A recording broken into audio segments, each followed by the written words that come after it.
This is Hannah Berner from Giggly Squad. O-Pill is the first over-the-counter daily birth control pill available in the U.S.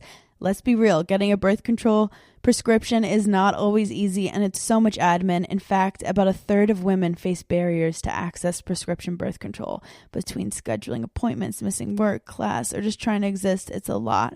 But now O-Pill is putting birth control in our control. O-Pill is a daily birth control that's FDA approved, full prescription strength, and estrogen free, and 98% effective when used as directed. Grab it online or at most major retailers, no prescription or doctor's appointment needed. So if you're thinking about birth control, check out O-Pill to see if it's right for you. Use code GIGGLY for 25% off your first month of O-Pill at OPILL.com.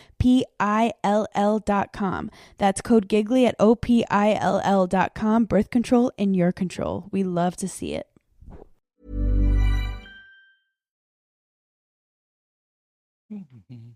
Oh, give me a scare there. I do. Oh, the old apple tart. It's going to explode out my chest there for a second. Well, it is spooky season, isn't it? Welcome to a special edition of Heavy Metal Tones. This is the Halloween edition. First time that I've done it in 250 odd shows. It's the first time that I've actually done a special edition for this day. I'm really excited to give you this episode. It's with Sarah from Antagonizör, a US underground metal band, which I will put the links in the show notes below where to go and watch the interviews and listen to the interviews I've done before with them, with her. Brilliant band, absolutely love it. I brought her in originally to talk about just horror movies because I was like excited. Let's do a horror movie one. Who do I get? I know Sarah, she's got so much energy. That'd be great. Inevitably, being me, I end up talking about the band and some music, and that's the way I am. And then we led into horror movies. So don't be disappointed if the first little while of the show you're thinking, I thought this was about horror movies. It is, but it's also organic and fun, and she has so much energy that I could barely keep up sometimes. It's brilliant. And yes, we do chat about horror movies towards the end of the first part and mainly all of the second part. Okay? There is, in the middle, a fantastic musical break from the band Antagonizör, and I will let Sarah tell you about that when we get to it. It's a surprise until then.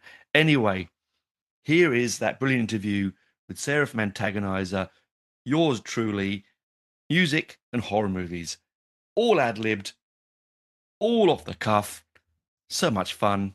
I'll see you over there. Bye now. Thanks for coming on, Sarah, to this, the very first ever. I've never done this before for the show, so this is, you're a first, and I love it to have you do the first Halloween special episode. Thank you for coming on. Yeah, dude. Yeah. My pleasure. I'm here in my spooky garb. As you can see, very spooky. I've got my pumpkin spice latte here. Oh, there you go. Plug of my friend's band here. This is the best coffee mug I own. It says, "People want frogs, not Jesus." That's it. That's it. Yeah, this is for my friend's band, Frog Myth. Are you aware of the protest frogs? Yes, we are all aware of the protest frogs. Yes. Very good. They are my heroes at this point. Power to the frogs. I love it. Power to the frogs. So those are, just in case those who don't know, you're Sarah from Antagonizör, the amazing Antagonizör. Yes. This is our shirt. He knows. Yeah. So, got a very blasphemous butt on it. So feel free to score one of those from our band camp. There we go. Oh, is it censored? Wait, why is it censored? There we go. Oh, there we go. Because I've got the blurry background on, that's why. Yeah. I'll turn it up. But hang on. And this will probably be easier. I've got the cassette. There we go. There's that butt. We've been calling it the Butt Album. Yes, I love it. Edgelords from Hell, but we have been calling it the Butt Album. Yeah. And it's what it represents it perfectly, says it perfectly. Now, the reason I wanted to get you on was because I wanted, firstly, for twofold reasons. I've never done Halloween specials, so I wanted to talk about horror movies, and I know that you loving your horror movies and being American, so wrapped up in your Halloween, it's come to talk to someone who lives it. But also, I want to catch up about the band and how it's been going since we last talked. Oh, my dude. We are on the rise, like really on the rise. So since last time we talked to you, the album has gotten even more successful. Like sold out of the copies of CDs we made, and then FHM put out the vinyl and the CDs and stuff, and there was like pre-orders for them and whatnot. And we played this festival in Wisconsin. Blades of Steel was fucking sick. Yeah. That was our first like out of state festival, so it was kind of like, you know, popping the cherry, you know, getting our feet wet. Doing like a bigger festival. We got lanyards. So you bet we were like flashing those lanyards around, like in Wayne's World, just be like, oh yeah. And they gave us pizza backstage, so that felt pretty cool and stuff. But anyway, pizza aside, it was a success, and a lot of people liked us. And then we went and played Keep It True Rising in Germany. That was fucking insane, dude.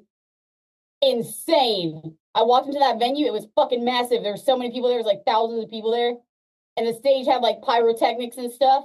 And but I forgot to ask for the pyrotechnics. So if you watch, you can watch our whole set on YouTube. The video turned out fucking great. Like there's brilliant and stuff. I forgot to ask for the pyrotechnics though, and I'm gonna regret that for the rest of my life. Okay. We got to meet all kinds of cool people, meet our, you know, label owners and like other label people who like us, like people from Witches Brew. They're so cool.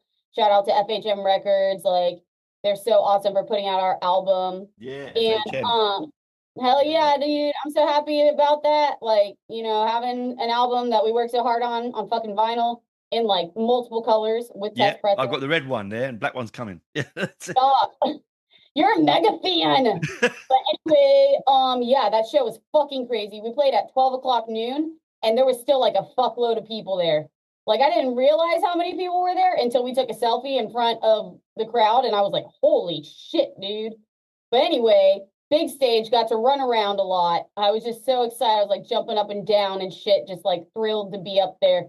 It was just more people to like, you know, fucking egg us on and sing along and chant. We got the song where we do the whole, hey, hey. Yeah. It was perfect because like every single other band did that shit.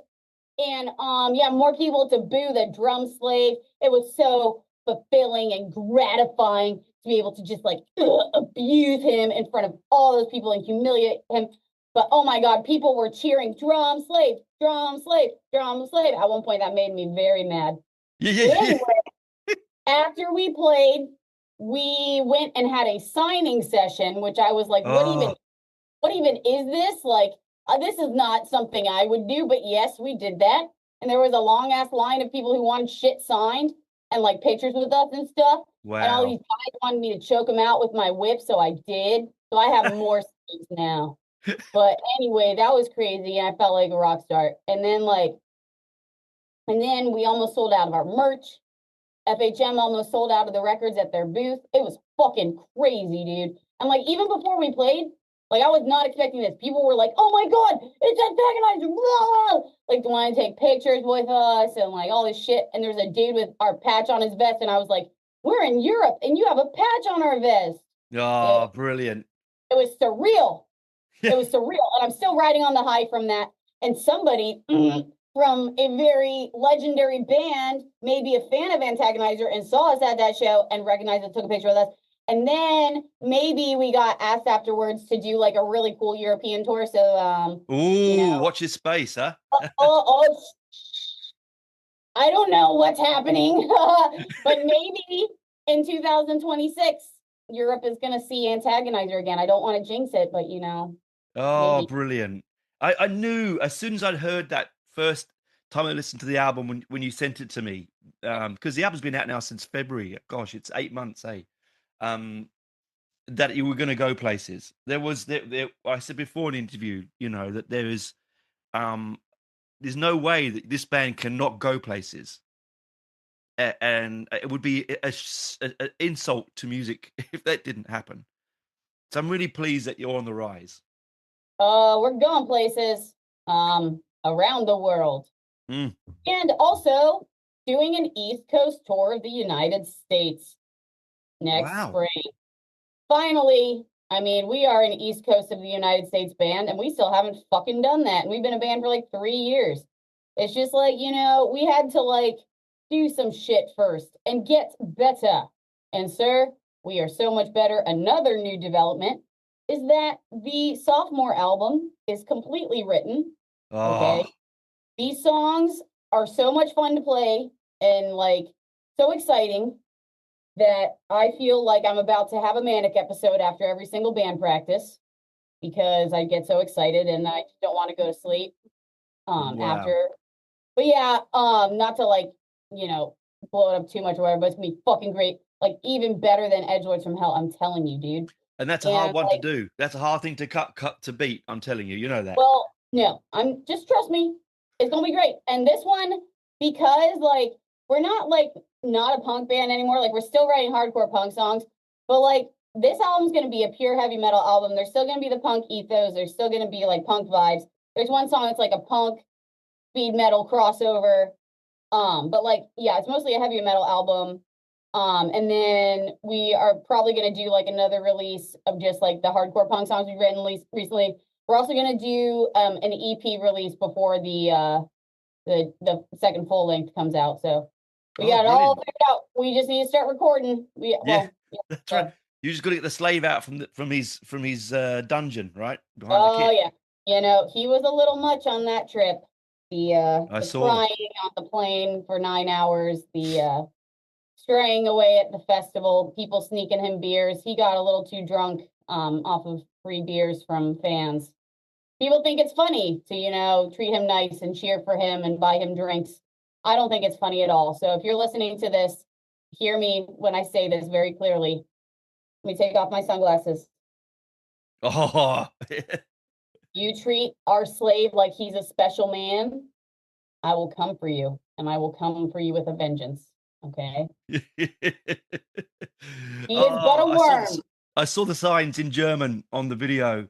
How does he even know German? I don't know. And then at the end, like he brought out a phone to take a selfie. I don't know how he keeps getting phones. Yeah, I thought you'd banned them from him. Yeah, we do, but he just keeps getting them, sneaking them in somehow. He's probably got some fucking people, you know, at these shows that are secretly supportive of him and give him contraband. Yeah. And I really don't appreciate that because it makes him feel like he has too much power. And in this dynamic, he is powerless. Yeah. So hear me, stop giving him stuff he's not supposed to have, including good feelings about himself. All right. There must be drum slave incels all around the world, like coming in and helping him out. You know what? Perhaps, and it must be stopped. Yeah, I thought when I saw, because I watched the Rising gig that you did, because it was, as I said, it's on YouTube, which is amazing. I thought it was a fantastic set. The new stuff that you played was brilliant. Really love the new stuff that you played. Thanks. The one that I was most excited about was we played this like slow, kind of it's very much so like that Venom vibe. Like we have a lot of like more upbeat, like new wave British heavy metal kind of songs on that album. So I wanted to keep true to like that first wave of black metal influence that we have that people love so much. So I like wrote this like slower tempo, just like super heavy, super evil song called Orgy in Hell. And you can probably imagine what it's about just based on the title. But we did like a transition from Obsessed by Evil into that with the hey. Oh, yeah. And that was our first time playing that song, like with a big crowd like that. And like I've been practicing guitar so much, like all these different like soloing techniques. So the new solos on the album are gonna be better. That song just has like a 6 solo with like an octopedal harmony. I'm using a lot of like the octopedal harmonies on shit on this new album. So it's fucking cool, man. It was so exciting. I'm so excited to get to show people these new songs. I'm like really proud of them. Yeah, I mean, I thought it did not sound like you'd only played them a few times. It sounded like you'd been in the set for some time. We practice a lot. I mean, we don't want our drum slave to have free time. I'd say that he already has too much free time at his day job. Are you aware that we make him work a day job and take his wages and put them toward band expenses? No, I didn't know that, and I'm all for it.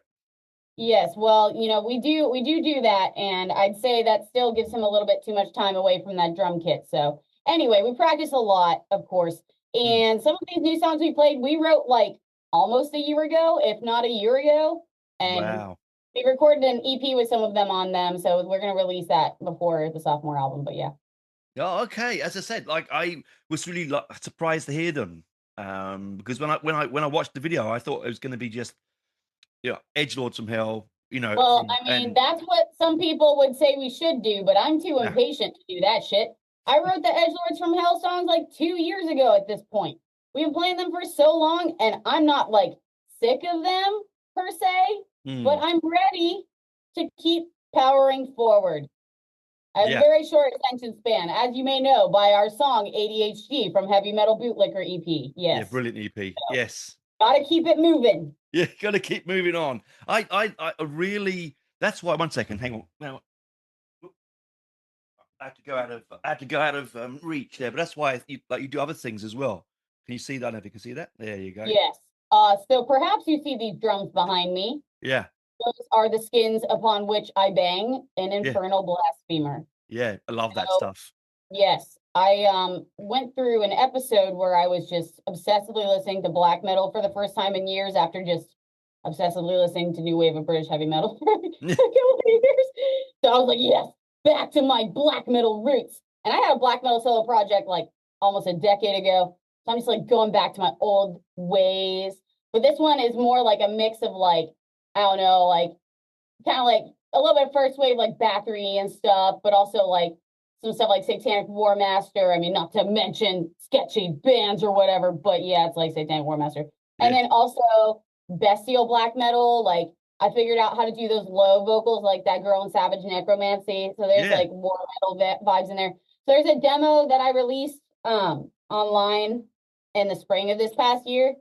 And then I did like a self-release of 25 tapes, but I didn't like post them online or anything. I wasn't even going to put the music online, dude. I was like, this is going to be a true cult underground release. Nobody's going to ever know about it. And then, yeah, so I just basically gave my friends the tapes for whatever they wanted, and now they're gone.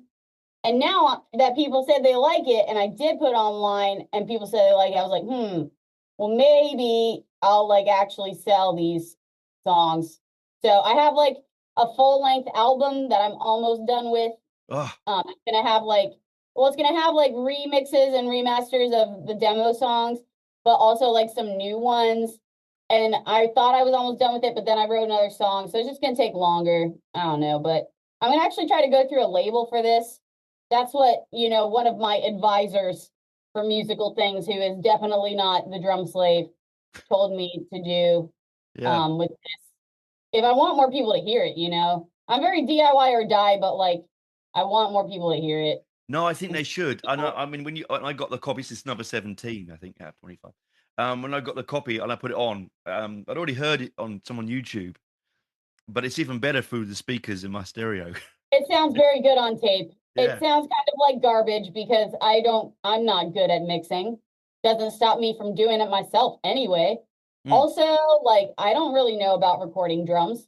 So I just have like a microphone that's not even for recording drums, like just one microphone that I would just like haphazardly place on the room without really thinking about it.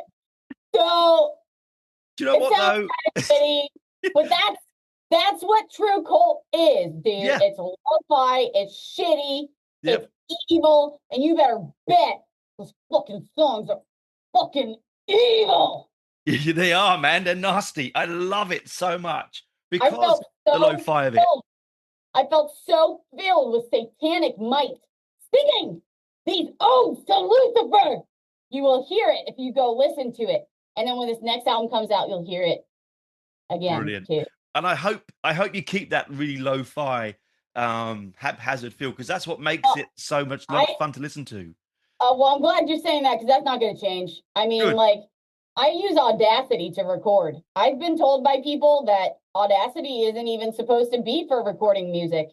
And people have told me for like 10 years, just use a different, system. And I'm like, no, I don't want to learn how to use something else. Yeah. Like, I hate computer shit. Like I'm a total caveman. Yeah. Like I can barely figure out how to use a calculator, for God's sake. So like, no. I have like Reaper or something installed on my computer. I use Reaper. Brilliant. Well, yeah. I mean, I still haven't learned how to use it. I downloaded it like a year ago. I'm just still using Audacity.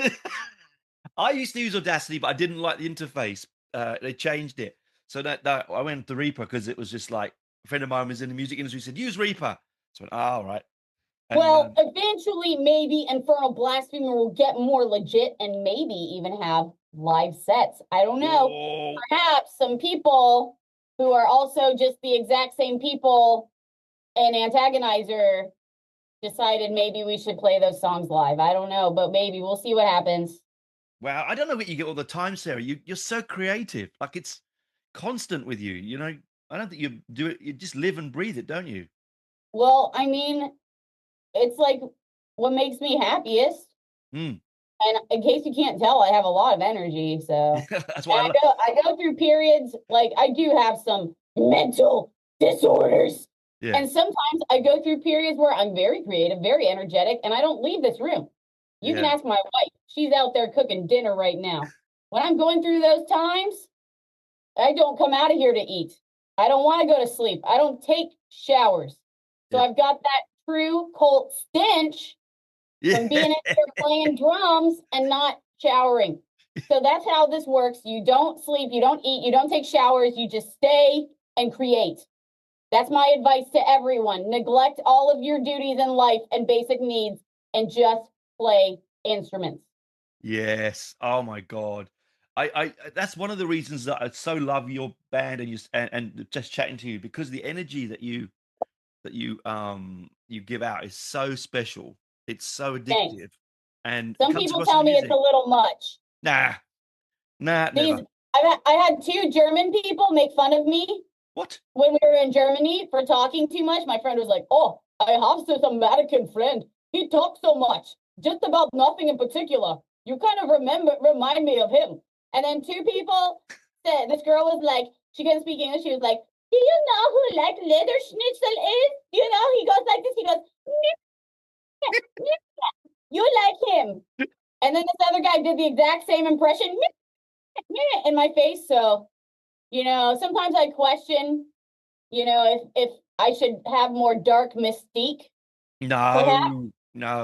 The Germans famously don't have a sense of humor, you know. So well, I mean, I thought they were being funny when they did that. I thought it was funny, but then I had some self-reflection afterwards, and I was like, "Am I strange?" Yes, you are, Says, and I love it for you. Am I a weirdo? Oh. Yes, and more power to you. Oh my Fuck God. Yeah, dude. Too many boring people in the world. Like, oh yeah, genuinely, too many straight-laced boring. And too many people. boring bands. There's too many bands. A lot of them are a snooze to listen to and watch. Not to be too much of a hater, but perhaps that's why we are so ridiculous on stage, is because I'm tired of watching boring things. People just wearing their fucking gym shorts and, you know, plain tees and just standing there going, No. We need to bring back the pyro, the leather, the spikes, and the insane thrashing a la Kronos. Okay. Oh, I absolutely agree. It's all got very boring, bland, and flat.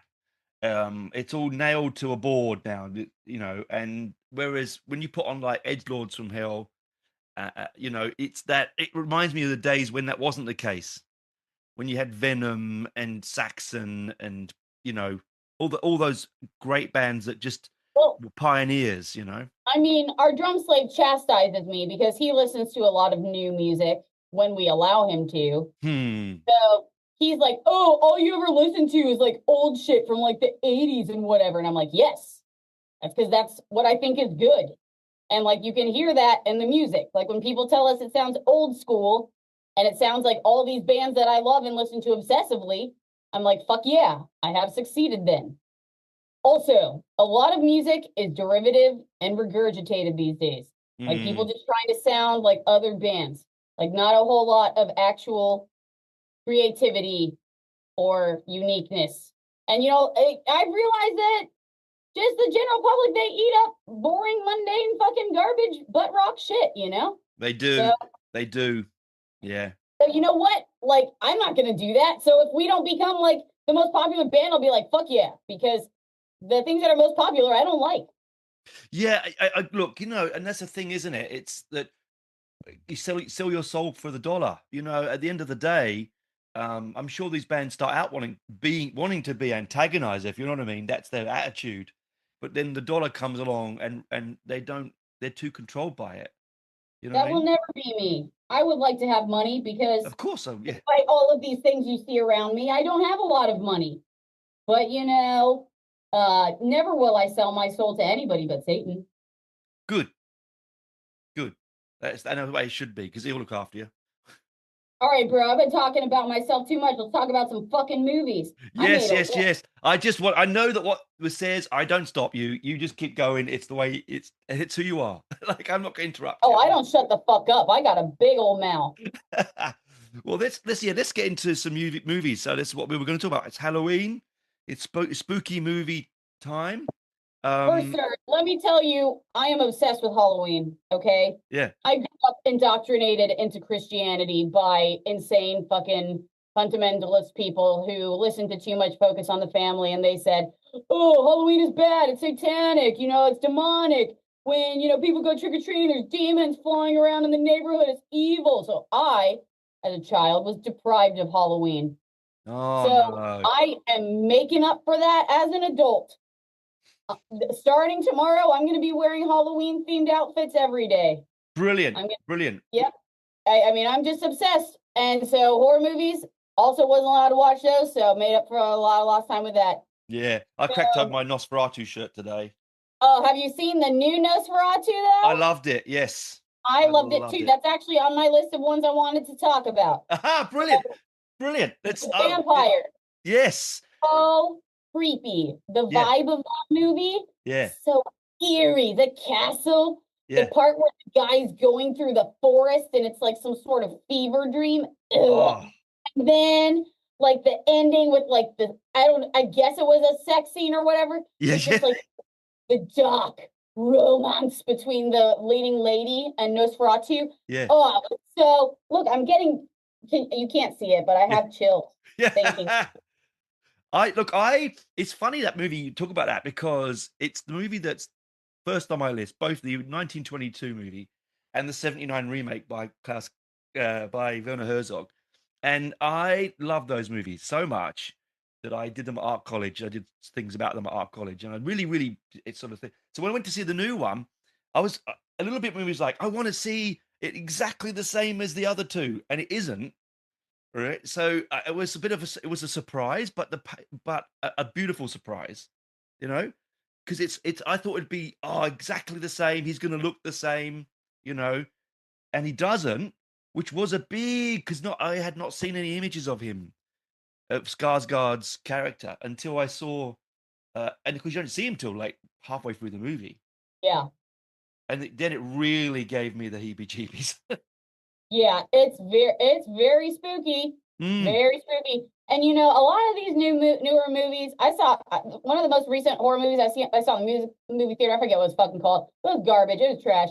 So like the bar is pretty low for these new movies. Like a lot of them just aren't very good, especially like all these remakes and sequels and shit. But this one is like really, it was really good. Yeah, I really liked it. There's very few remakes in horror movies that actually work. Like Nosferatu, definitely. And my other one, two other remakes that I love the most are The Cat People, the 1980s remake, and what's it called? Sorry, I've written it down here. There we go. Where is it on my list? Here we go. Beg my pardon. I am trying to see where it is. Oh yes, Invasion of the Body Snatchers, the remake of that one. Love that one. One of my favorite remakes that's also on my list. I like the OG movie and the remake, Suspiria. Brilliant. Oh, Suspiria? Yeah. I don't know about the remake. I'm so torn, says, with the remake, because the original, I'm a massive Dario Argento fan. The beauty of that movie, it's so beautiful. The beautiful, the stunning deaths in it. It's incredible, the deaths in that movie. And so when I saw the remake, I was a bit like, I get where they're coming from. They're trying to capture that eerie weirdness that you got in the original one. And I think I'm going to have to go back and rewatch it to see I need to rewatch it too. I actually meant to do it before talking to you because that was like a movie that I really did like a lot. I just haven't seen in a while. Honestly, you can call me a poser for being here talking about horror movies. But I haven't been watching a whole lot of like full-length movies. Like my wife and I have just been like binging true crime documentaries. Very popular. You know what? That's equally eerie and scary. And let's be honest. I mean, it is scary because it's real. Yeah. And right now we're watching the Ed Gein. Oh, fantastic! On Netflix. It's so good. I heard some people talking shit about it online, and I'm watching it, and I'm like, dude, this is very well done. Apparently, when he was going into the part, the actor, he had no idea. I mean, he should know who Ed Gein is by now. Most people should know who Ed Gein is, but he didn't. And when he sort of got deep into character and had to see what he actually did, it really made. He even said afterwards, he wished he hadn't done it, which is quite interesting. You know, as someone who used to be really into acting, you know, if you can believe that perhaps this one was a little bit theatrical in the store, perhaps. But, you know, for someone to get that immersed in a role that they feel so disturbed that they regret accepting the role, I think that's beautiful. And that's what acting is all about sometimes. You know, they show that, not to spoil it, in the show with like the actor who plays Ed Gein, because it's kind of like, I don't know, it's like a show within a show, or a movie within a show, because they're like showing like making the movie, and the actor who's like making the fictional movie and the thing, like he also regrets doing it, you know. So like it's so crazy. I didn't know that about the actor who does that. But he absolutely was like, I really sort of, it wasn't until I dived into it, oh my god, because you know, most of us have seen Texas Chainsaw Massacre, right? Yeah. You know, it's on my list as well. Most of us have seen it. And, you know, fun fact about me is I have a little bit of a crush on Leatherface. Yeah. You know? You wouldn't be the first. Really? Yeah, I think it's pretty cool. Okay, so it's not weird that I may have made some people in my life wear masks like that. No, not necessarily. Okay. No, all right. Sorry, this is getting a little bit too personal. But anyway, yeah, I love that movie. And also, I listen to a lot of true crime podcasts in the days of yore, and I listened to a wonderful multi-part series about Ed Gein by Last Podcast on the Left. Yeah, brilliant. I listened to that one. Yeah, really good. Yeah. And again, you know what? Interestingly, that's all named after one of the movies on my list, which is Last House on the Left, right? Yep. Another one of those movies that when I was a kid, because I lived in a period when things were banned a lot, right? In the 80s. Oh, well, 80s. You know, I lived through that too. Obviously, I just told you about my renaissance with Halloween and horror movies as an adult after being deprived as a child. Yeah. We used to allowing your child to prance around in Halloween costumes and get free candy is child abuse, if you ask me. Yeah. All right. Well, I was lucky. My father, God bless him, he loved horror movies, but I would sit up with him at the age of 10 to like 1 a.m. watching movies on TV with him because he didn't want to watch them on his own. And so I grew up with that in my sort of DNA. And then they took it away from us because all the so-called violence and video nasties and all the splatter movies, which I absolutely love, they decided, no, you can't have them. They're morally, are going to damage morals of society. It's like, oh, heaven forbid people have a little fun. Yeah. These demented moralists and fucking evangelical Christians, they just don't want anybody to have a good time. They just want everybody to be miserable, just like fucking they are. Oh yeah. Not okay. Anyway, that's a whole other thing I can go on about. Can I tell you? Yep. But again, you're gonna call me a poser because these are not like cult classic movies that are my favorite horror movies. All right. All right. This is some new school stuff, but I'm telling you, both of these movies shook me to my core. All right. And the imagery is astoundingly beautiful and demented and scary. Oh, I'm getting chills just thinking of the music in these movies. Okay, they are both Ari Aster movies. All right. So the first one that I saw was Hereditary. Brilliant. Yeah. I watched it back when we used to be in our black metal band, Von Nocht, us and the drummer, like me and my wife and the drummer, we'd have sleepovers after band practice and watch horror movies and stuff. Mm. And it was so cute. By the way, we're reuniting that band, so Yes. okay. But anyway, so we were watching Hereditary, and the part with the telephone pole, yes. I screamed. I was like, "Oh my God!" This is what I said. It was so sudden and brutal. And then just like the morning, like the way that the son drives back with the dead girl in the car. And just dead. And then the mom finding the body, and then that shot of the head with the maggots and stuff on the side of the road. Oh, the maggots, the flies. It's so brutal. It's so brutal. And like, I mean, all of my fascination with the occult and demons and stuff, like all the demonic stuff and like the stuff with the weird sigils and like, and then like I gotta watch this movie again. Yeah, I think I might do that tonight. But like, okay, so like, it's just so creepy. Like the part toward the end where like the people are flying around and then there's like the shadow people in the background. The way the mom just like silently flies like this. Oh, it gave me chills. And then like at the end, the part where they're up in the treehouse and everything. Yeah, the treehouse. It's so creepy. It's so beautiful. Like so well done. And then my second favorite, I don't know which one is my favorite between the two. They're like tied. Is Midsummer, the other newer Ari Aster movie. My daughter loves that movie. Absolutely loves it. The imagery, like the whole cult thing and like all the flowers and all the pagan shit. Yeah. Oh, it's so pretty. And the soundtrack is so good. And it's just like, it's so beautifully done. And the beginning of that movie is so brutal. It's like traumatizing, like the way that movie starts with the suicide and the family killing and all that stuff. Oh my God. And seeing the girl's body after she like, you know, does the suicide and stuff. Oh my God. That like was very, very dark. And then watching the leading lady like mourn and how she, you know, processes the grief throughout the movie. And then the part where like there's the other suicides of the old people. Oh my God, that's the worst bit, I think. Dude, the head smashing with the hammer. Yeah, that part was also crazy.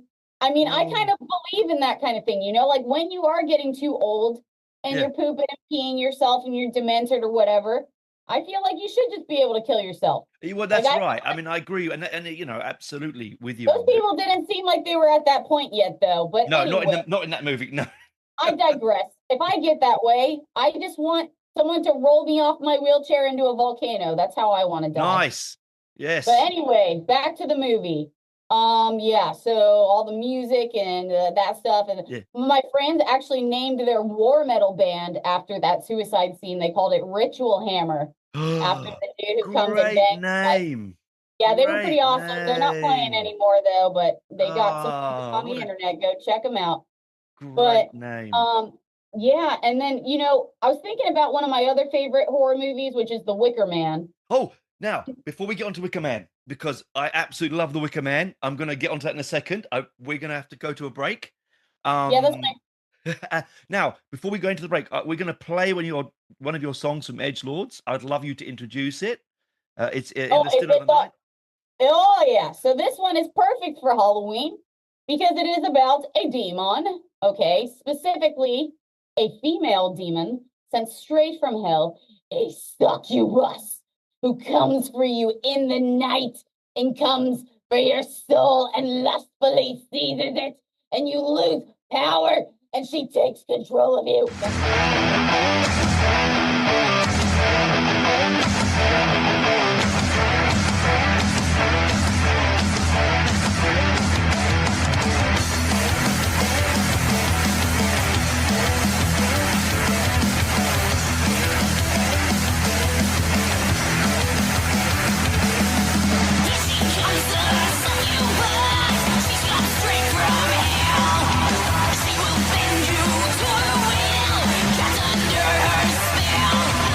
Can't resist the succubus.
Welcome back to part two.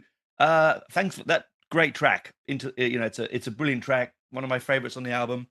I'm so glad that we can play it. Thank you. We actually, like when we recorded the demo version of that album, we hadn't written that yet. But then we went and re-recorded all the songs, and I have just written that. So, sometimes these little things just come together last minute while you're in the recording process. That's how it can go. So that's how that one came about. Well, I'm pleased. I am really pleased because it really does open the album up really well. It's a great introduction to the band, Thanks. Yeah, it's kind of like the thrashy one on there. I was like really inspired by that song "Lock Up Your Children" by Morbid Saint. That was kind of like what was in my head when I was like writing the song.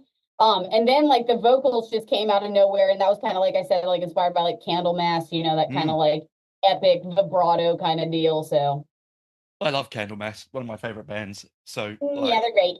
Oh yeah, I saw them back in 1989, I think it was 1990, with Cathedral and St. Vitus Dance. Oh my God, that sounds amazing. It was an amazing gig. Yeah, my buddy, I think it was the guy Oliver who organizes Keep It True. He gets to go to all these crazy cool shows and festivals. I'm pretty sure he just saw like a Candlemass kind of reunion thingy. Oh my God! If it's got Messiah Marcolin in it. Oh, it does have Messiah. That's what I mean. Like, oh my God! I shouldn't have told you that. Yeah. Oh, I saw them with him, and it was amazing. So, I'd love to see him again. But anyway, into the crystal. Mirror. Love him. It's such a big guy. I bought him a beer, and he's this massive man, and he gave him this pint of, and he was like, it looked tiny in his hand because he's so big. Like he's such a huge unit. Yeah, I can tell. So Wicker Man. Oh my God. Wicker Man. Yeah, I started talking about that because if you watch Midsummer and you watch it to the end, you kind of realize like there's like fire and like straw and like burning stuff with people inside. Yeah. And also there's the whole cult thing and like singing and songs and dance. So, I didn't realize it until I was making this list. And I was like, I love Midsummer. And I was like, wait, I also love Wicker Man. I forgot about Wicker Man. I was like, wait, they have so many parallels. Oh, when I first saw Wicker Man, I saw it on a late night TV show in probably mid 80s. And it was not the full version because there's several versions of it. And I remember sitting there, and there was that bit with Brick Eklund naked in her bedroom.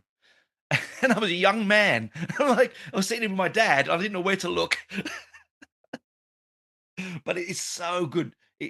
Edward Woodward in it is the ending on that movie. If you don't know it, I don't want to spoil it, but the ending on that movie is so surprising. You do not expect it, do you? Yeah. Yeah. You just don't expect it. It comes out of nowhere. Good. I watched it for the first time at one of our little Von Knocht sleepovers. We've watched so many good movies during those sleepovers. And guess what we're doing for Halloween? Oh, brilliant. We're gonna have one of those sleepovers. This time we're going to watch that movie Antichrist. Oh, yes. I bought it. I mean, I don't really know if you would classify that as a horror movie. It's kind of like a dark drama kind of thing. But like, I don't know. It's kind of like scary or whatever. And I don't know. I bought it because my friend wanted me to like help him write this black metal song that was like inspired by Antichrist, and you can't stream it anywhere. So I had to spend like all this money to get the Blu-ray. And my friend, she was like, "Oh shit, I haven't seen that, so bring that over." So we're gonna have a little sleepover and watch Antichrist, and then the next day we're gonna do the first in like over 5 years band practice of Von Knocht. Oh, and go to a haunted forest. Brilliant. And I may or may not be wearing this exact same hat. Brilliant. Look, I'm sure we've discussed this. I've lived with the paranormal my entire life, right? Most of my life, I've seen. I hate to say seen the dead, but it's not uncommon for me. So that's why when I watch horror movies, ghost ones don't do it for me because it's nothing new to me. Like I watch them, they scare me. It's more the humanity that scares me, like as in Wicker Man. What humans will do to each other is more terrifying to me than a door that opens on its own, or whatever. Yeah. Yeah. It's funny you mentioned that, because I showed Hereditary. I was like, when I have a master's degree. I used to live abroad doing research on this crazy internship in Switzerland, and we were having a movie night at the research center.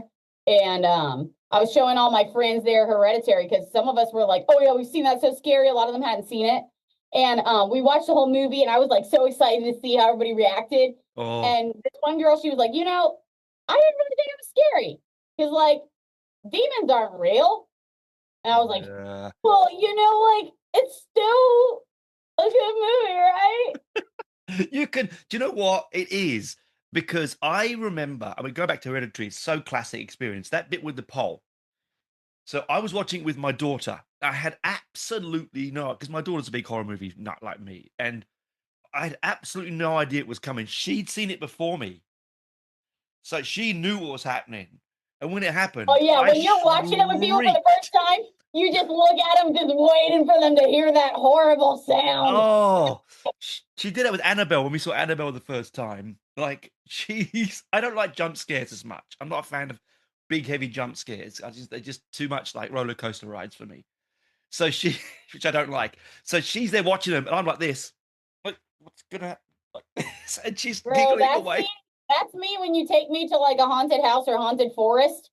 Like, I might need to bring a change of like underwear, because I get so scared at those things. Like, I'm just like waiting for people to come out at me. Like, I'm just gonna be like clinging to my wife, and I scream so much and I get so scared. I just hope I don't pee my pants, but like, That's but wonderful.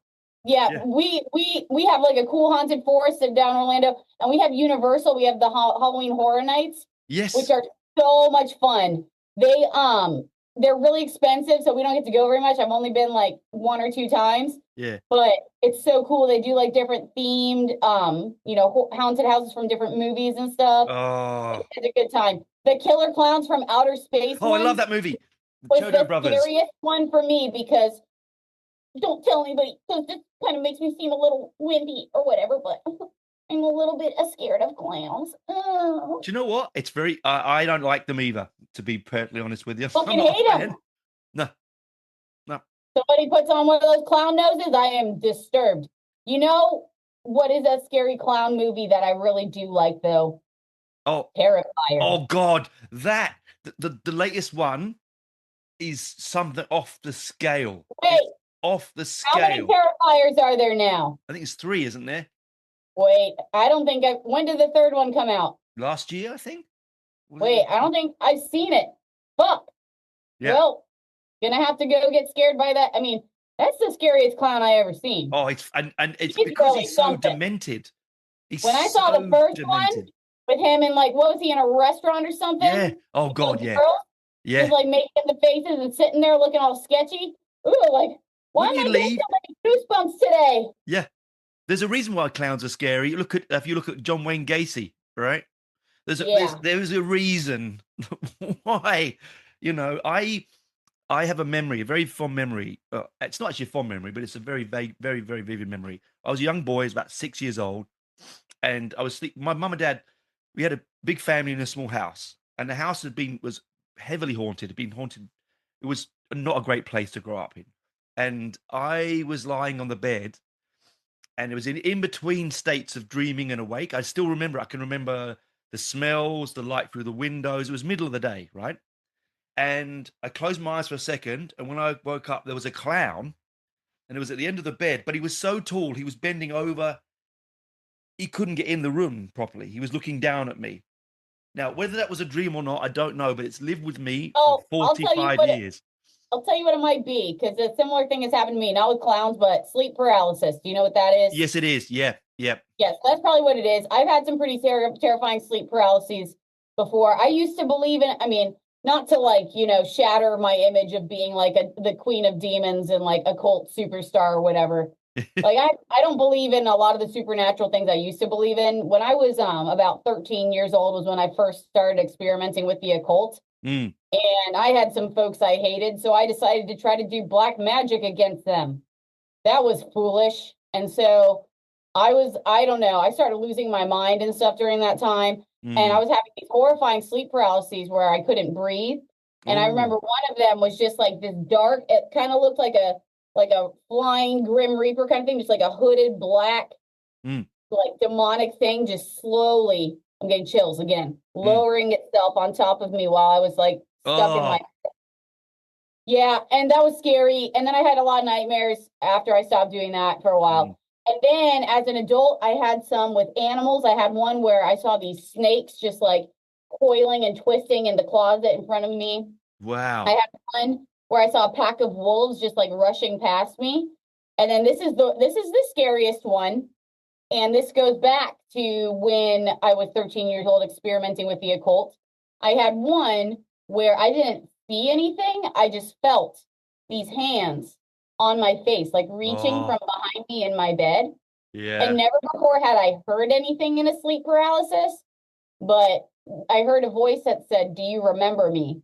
And and when and when I heard that, I got this chill, and I immediately associated it with these supposed demonic forces I used to, encounter and channel and try to fuck with and all this shit. So I was pretty shook after that. I wrote a song about it for my death rock band Autarchs. Mm. It was called Intruder, I think. Yeah, I don't Wow. know. But I don't know. I got a screw loose, and I go through periods where I have delusions and things. And back when I used to experiment with the occult and stuff, I'd get delusional and act crazy and get too into it and shit. So for my own sanity, and as I've become a little bit more of a materialistic and literal kind of person, I just don't believe in the supernatural as much as I used to. Yeah. And it's kind of like keeping me grounded, and I appreciate that. So Yeah. See, I really really am very much into the paranormal part of the world. I'm very deep into it myself personally, but I don't believe in demons as such. You know what I mean? yeah, Like that kind of thing is a Christian construct, right? yeah. Um, If there is anything like that, I would refer to them as hyperdimensional entities. Agreed. Like Agreed. that's It's yeah, beyond Christianity as such. It's a construct. But like when we talk about the movies as well, they're the kind of movies that do scare me, Sarah. Those are the ones where, like, the human aspect. So what man could do to man and woman could do to woman and so on, but also that really dark where there is no coming back. You know what I mean? The sort of are you talking about demonic. like demonic shit? Yeah, like The Exorcist is one of, again, Yeah. for that Back when I reason. did believe, because like I told you, I was raised Christian and stuff, and so Mm, I did used to believe in demons. And back when I was doing black magic, it was like actually believing in demons and mm, like literally worshiping Satan and all this kind of stuff. So, I remember when I stopped doing that kind of stuff, I was pretty scared, yeah, and watching those types of horror movies with demonic stuff, that's what would chill me the most. But at the same time, I would seek that shit out because I enjoyed that feeling of being like just so horrified. do you know? I think that's what it is. It's why we love the horror movies and why we are into this kind of thing and into the extreme metal and stuff like. You seek out that experience that Yeah, you don't get in your normal day-to-day working bland exactly. lives, right? It's a cliche, whatever, but I Mm, say this all the time, especially when I talk about our band. yeah. Art is supposed to elicit some sort of response from people. Okay. Yes. The way you can tell if art is good, if it's a good movie, if it's a good painting, if it's good music, is if it makes you fucking feel something or feel compelled to do or say or make something, you Mm, know?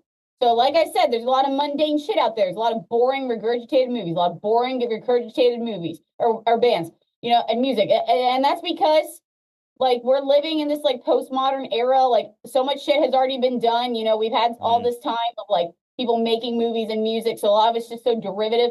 So these days you can tell if something is good if it actually makes you fucking feel something and like feel driven or like feel anxious or feel upset or feel super excited or whatever, or angry. mm. Like these are like feelings I want people to feel about our music. And like when I see a good movie or hear a good album, I'm like, fuck yeah, Yeah. because I feel it in my core. Yeah, and you're right. And I think the reason, like we were talking about before, where we like to look back a lot of these times on bands that or movies from the past that we enjoy, is because they were from a time when that's what they wanted to do. Whereas I Yeah, think now they don't want to do that anymore. It's so safe, Oh, we don't want it to is say safe, it's and safe. it's kind of like seeking approval. Like they want to make things that are palatable, that people are going to enjoy, but only to this like certain degree. Yeah. They don't want anything that is gonna like make people hate them, or like or whatever, or Yeah. like, or have a negative reaction or negative review or whatever. And like the thing about good art is that there's going to be people who fucking don't like it, because again, it does like elicit some sort of response in people, and some people are just going to fucking hate it because it kind of pushes buttons. Yeah. And again, movies like that push buttons. There are movies out there that I'm sure we could both name that you put on, full well that probably like. There's a movie called Man Bites Dog. I don't know if you've ever heard of it. Wait, Man Bites Dog. Have you heard of it? It's a Belgian movie. what's that movie about? So it's a black and white movie, and it's about a serial killer. That's got his day job.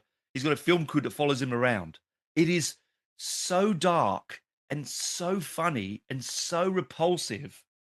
Wait, you know what? I haven't seen that. I've heard of it, but I haven't seen it. I'm going to add it to my watch list. Do it, and don't get the dubbed one. Get the one with the subtitles, because Oh, I always watch them with subtitles, sir. Yeah, good. I don't good. like watching dubs. Yeah. So it's so sick. I came out the cinema with my brother, and it was the same week I'd gone and seen Meet the Feebles as well. I came out, and we looked at each other, and we're like, "Did we laugh at that? Did we really laugh at that?" And then he was like, "Yeah." So we went back in. We had to go back and literally to the next showing to watch it through again to make sure that we'd seen what we'd seen. It was for me, it was the most extreme movie I've ever seen in my life. And it's not gory. It's just the fact that he takes people's lives as if it's like a day job. And the way he does it is so, and he's got the film crew following around. It's so, you have to see it. It's brilliant. Now, I wish I could say like what I think is the most like extreme, disturbing movie I've ever seen. I'm not really sure, because like I said, I'm just like, my brain is just getting all smoothed out from watching all these true crime documentaries. Like I am like numb from watching all these same documentaries over and over again about those college kids who got murdered in what was it, Idaho? Yeah, I watched like 3 documentaries about that. Yeah. Stop doing this. See, it's just like, they say that the true crime obsession is like unhealthy and it's bad for your mental health, but I'm already a mess. Do you know, apparently it's women are the most consumers of true crime. Oh, I believe it, because you listen to the podcast and it's all fucking girls doing that shit. I mean, there's some guys, but I mean, it's a lot of like chicks who just like love having their little lattes and talking and gossiping about murder. I maybe have listened to some of those like Crime Junkie and Morbid podcast. But what else? I listen to Serial Killer. That's a good one. And then this guy is a total asshole. The guy who does Sword and Scale. Yeah. He's like a demented right winger, and he always says all this like, stupid stuff, and like it's trying to call out people, antagonize people, and be a hater. But that's probably one of my favorite podcasts. Just, it's so well done. He finds so much good, like 911 call stuff and like, live, conversations. Like he does so much good research and finds all this great content for everything. But anyway, enough about podcasts. Now, if you watch like these more recent true crime documentaries, they show like there's this whole phenomenon now with the web sleuths. Oh, like it's like people solving crimes on the internet, and then like all these people with their little dumb talking heads on their stupid YouTube channels and stupid podcasts and all this shit. Like now the documentaries show all those people. And that documentary I was talking to you about, the one about the Idaho murders. Yes. The web sleuths like totally disturbed the investigation. They were stalking and doxing innocent people because they thought they were guilty and all this shit. Oh my God. Yeah. You see, the this most is the demented. thing, I'm sorry. I have to talk about one more true crime documentary. The craziest one I've seen recently, I forget what it's called, but it is about a like social media influencer, famous medical doctor who falls for this convicted murderer and rapist who's serving a life sentence in prison. I'm not going to spoil it because you should watch it. I'll send you the name of it. It's Please fucking do. crazy. But they like do this whole crazy plot where they stage his death to like get him out of prison, and it's just demented. And this guy is such a great scam artist. Like the way he scams people, and like it's crazy. I'm gonna send it to you. It's on Netflix, but it takes place in South Africa. So if anybody listening to this wants to find out about this, just Google like South African medical doctor falls for murder rapist. Like, you know, like it's great. I could not stop watching it. I stayed up so late. Yeah. It's funny, isn't it? Because, you know, again, I think what you're talking about is so the modern horror, isn't it? The true crime is now the modern horror, isn't it? Like when it used to be monsters in your closet, and madmen with masks and machetes. Now it's the man next door, the person down the street. Well, I'm telling you, as somebody who has consumed a ridiculous amount of true crime, most of this stuff happens in fucking America. Oh yeah, I didn't want to say that, but yeah. And like a lot of it happened recently and just happens all the time. And so I've kind of realized, I mean, I already knew this from back when I used to watch the news. Don't watch the news really anymore if I can help it, because it's good idea. Yep. But it's just people over here are a whole nother level of insane. It's because of the guns. It's because of like the you know, the wage or the wealth inequality and all the homelessness and all the drugs and like all of the, you know, people getting radicalized on the internet and like incels going crazy and killing girls and all this shit. Like, you know, we just like kind of breed psychos over here, and like it's so easy for people to get weapons to kill each other and whatnot. And like with like online dating and like social media and stuff, like for example, that rapist and murderer in South Africa, he like was called the Facebook rapist or something because he would just like find girls on Facebook. Yeah, so it's fucked up, you know. But yeah, so like the reality is pretty terrifying. And that's probably why we dive again into horror movies, because it is so unreal. You know, if you watch a creature feature, for instance, which I love, like werewolf movies, you know, American Wolf in London. I fucking love werewolves, dude. Yeah. American Speaking of masks I've made people wear in the past, perhaps someone had to wear a werewolf mask for me. And I may have written about 4 songs recently about werewolves and wolf-like creatures. Brilliant. One of them will be featured on the sophomore album of Antagonizer. When I was going on that black metal mania with Infernal Blasphemer, I wrote a bunch of songs about wolves. Brilliant. You know, yeah. Because I in a previous life, I don't know if I told you this, in a previous life, I was a special effects artist. That's what I did when I first left school, right? And I always wanted to create the perfect wolf transformation. That was my aim and goal. Unfortunately, Rick Baker had already did it in American Wolf in London, and then Rob Bottin in The Howling. So it was like I was never going to come anywhere near those genius, you know. But actually, I don't know if you've seen it. One of my favorite wolf movies is called A Company of Wolves. Have you seen A Company of Wolves? It's a British movie, and it's set in around the Red Riding Hood kind of concept. But the wolf transformation in that is so good. It's so good. Yeah. You know, fun fact about me, back when I used to, you know, have substance abuse issues and be a little bit of a rogue. I mean, if you can believe it, this is me after I've calmed down. So just imagine what this thing is like when it's drunk and high on cocaine, okay? So my nickname back then was Raised by Wolves when I was a young lass. I couldn't believe it. You can imagine why they would call me that, because I was a barbarian. Yeah. That's for sure. Yeah. I have to talk to you about Stephen King now. Oh, yes, go on. Fire away. Okay, so back before I, like, you know, became a slower reader due to the smartphone things and all of the rapid consumption of media, I was a very avid reader of books. And, you know, for whatever reason, my mom didn't seem to care about me going to the local library and picking out whatever I wanted. Oh, So nice. guess who just went straight to the Stephen King section? Yup. Yeah, Yeah. me. Yeah. So, let's see. I read Carrie. That was my probably my favorite like Stephen King book that I read, just because like I don't know, I was like bullied in school because I was weird. I mean, of course. Just Yeah. imagine me I was made to go to Christian school too. That was awful. Yeah. I was like the only weirdo at my school, so I was just a walking target. So I was like imagining, getting my revenge on all the haters and bullies, just like Carrie. And then Yeah. I saw the movie, and like that was really cool. Sissy Spacek, great movie. Yeah. Yeah, the remake of Carrie with what's her face who never closes her mouth, not as good. No. I'm glad you said she never closes her mouth because she doesn't. Chloe Grace Moretz, I think that's her name. She's Yeah, just yeah. like, something into me.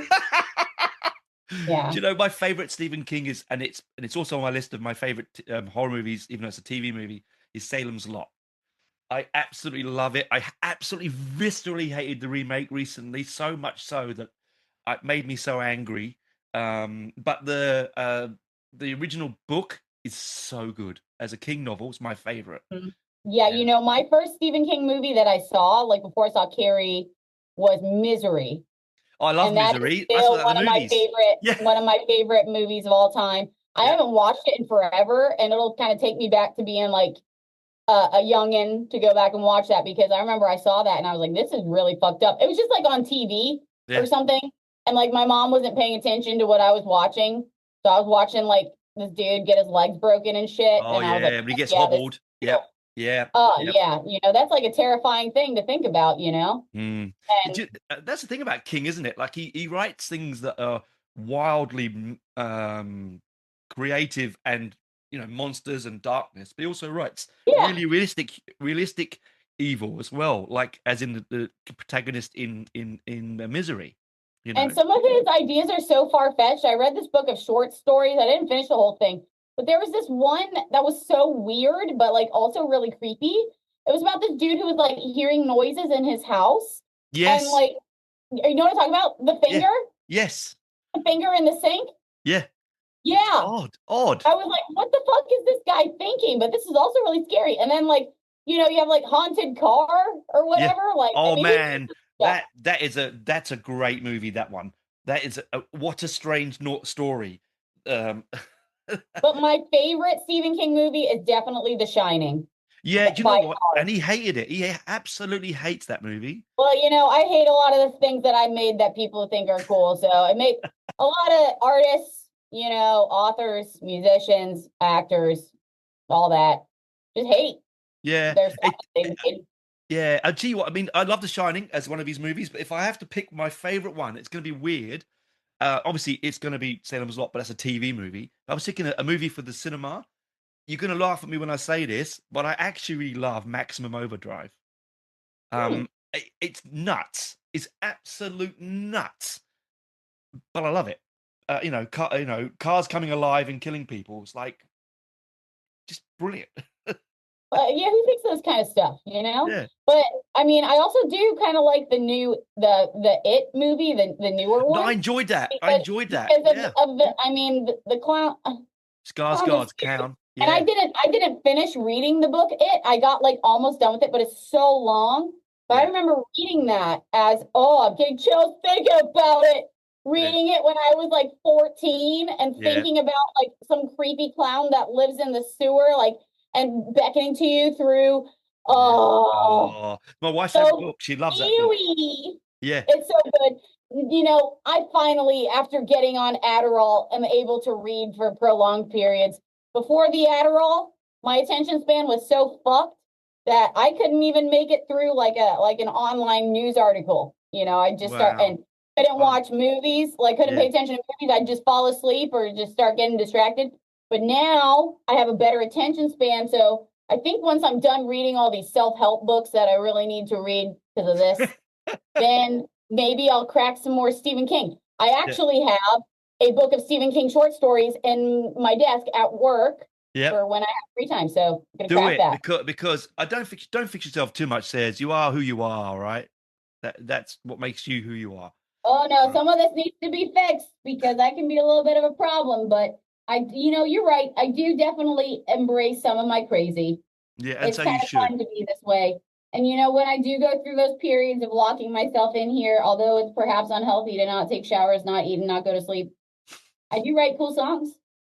You make great songs, and honestly, um, it's been a great. I since you've come into my musical life, it's been a real bonus for me because I love it so much. Dude, And it you came, have said like some of the nicest, most validating things about like not just Antagonizer, but other like music projects I've done. But all the things you said about Antagonizer, like I've never had somebody react so strongly to something I've created. So like all of the kind things that you say, like really mean a lot to me, man, because like I can tell that like we kind of like shook you up and got you excited because you said like you were kind of going through like a dark time, not feeling good. And then you found out about us and heard Edgelords and then just kind of like gave you a little jolt of fucking yeah, lightning in your soul. So it did. It fuck yeah. really did. It shook me up. I lost my father not that long before then, and I didn't know my direction of. I was getting sort of jaded and a little bit sort of burnt out. And then you came along, and it was like a spark. It was like me being 16 again, listening, like walking through the park, listening to Venom on my Walkman. It was something that just really, and I can't thank you more enough for it. It's really gave me a new lease on life and Dude, musically, and I really appreciate that. amazing. Thank you for telling me that, dude. Like, Mm. I mean, I'm starting to feel really validated. I have like pretty low self-esteem, I just like kind of never thought of myself as like being that capable or like that great of a musician or whatever. But like after how people treat us at Keep It True, after like how people responded to this album, the fact that a label wanted to put it out for us on fucking vinyl, Mm. the way that you talk about us, the way that you order our shit all the way to fucking Australia, Mm. and like the fact that we're getting asked to do cool things and play cool festivals. Like we got a couple festivals next year that we're gonna play. It's just like I finally feel like I'm validated, and like that I don't need to feel like I'm just a lowly little worm, No, you're Worms not are though, and cool. that's the thing. I mean, you're not. You're so creative. You were given this. You were given this. Whether this particular life, and you've taken it and run with it. A lot of people could have gone the opposite way. Says a lot of people could have sat under a rock. You know, and you didn't. And I think that's a really important Oh, I thing. wouldn't do that. I'm a show off, in case you Yeah, can't tell. I love it. I've been this way my whole life. One time I actually roasted my leg in a fire trying to do stunts showing off.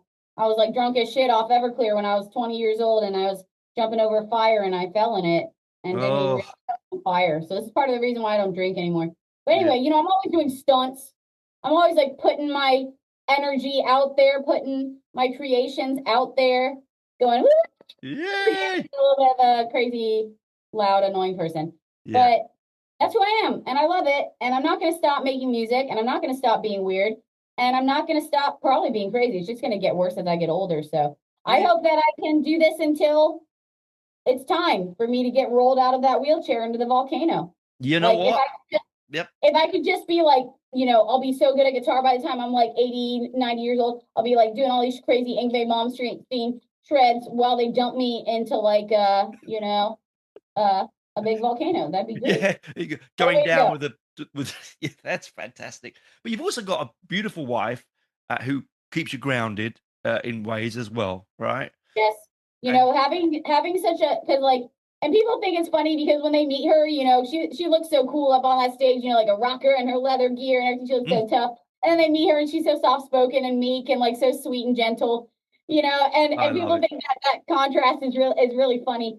But I'm telling you, like she is a gift to me. Like never have I been more compatible with somebody. Like we're not the same, like I'm very like, as you can tell, very crazy and like Mm, energetic and everything and like a little out of control, but she's just so calm. She's like a warm blanket that comforts me and she takes care of me, and she loves on me and makes me feel special.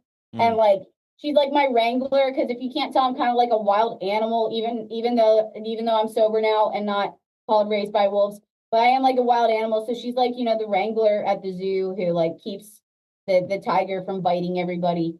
And Beautiful. she's the bass to my guitar. Like the fact that we get to make music together, like it's effortless conveying my ideas to her. And, you know, I'm so thankful for her. And the fact that we get to experience, we kissed on stage at Keep It True in front of everybody. That. We'll have that memory forever. Oh. And the fact that we get to have this success and like go on this wild ride of like, you know, taking our band to the next level together, that's so cool. Oh, look, I wouldn't do it with anybody else. I'm so pleased for you. So perfect. Yeah, she's so lovely to talk to. She's always very, very polite. Whenever I interact with her, she always responds, which is lovely as well. So you're a very lucky person. Yeah, if anybody talks to us on Instagram or gets little comments on Instagram, she runs the Instagram, and then all the deranged shit you see on our Facebook page, I run the Facebook, in case you can't tell by all the cyberbullying. I love it. I love it. It's great. Okay. Oh, it is. This is so fun. I love talking to you. Thanks for having me. It was a pleasure. Thanks for coming on my very first ever Halloween episode that I've done I've done it before, but only on my own. It's nice to have a guest and chat. I really will have you on again once the new material comes out, or maybe okay, knows, yeah, right? And even if it's next Halloween, because I didn't get to talk about all my favorite movies. Oh, we didn't, did we? It's the first time. I mean, we still have more, so we're gonna have to talk for another hour and a half next Halloween. Yep, I and think I'll probably so. have more cool stories to tell you about things that Antagonizer's doing. Yes. All right. Well, lock it in for next Halloween. Bye. Bye.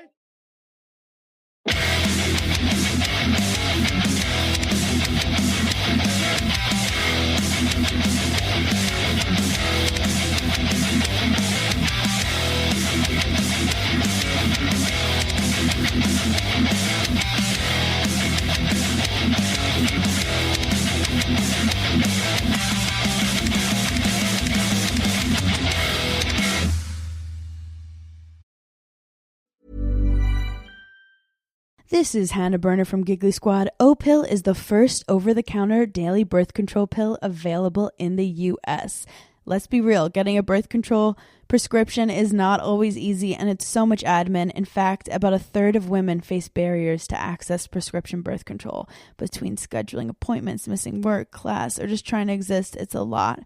But now O-Pill is putting birth control in our control. O-Pill is a daily birth control that's FDA approved, full prescription strength, and estrogen free, and 98% effective when used as directed. Grab it online or at most major retailers, no prescription or doctor's appointment needed. So if you're thinking about birth control, check out O-Pill to see if it's right for you. Use code GIGGLY for 25% off your first month of O-Pill at OPILL.com. That's code GIGGLY at OPILL.com. Birth control in your control. We love to see it.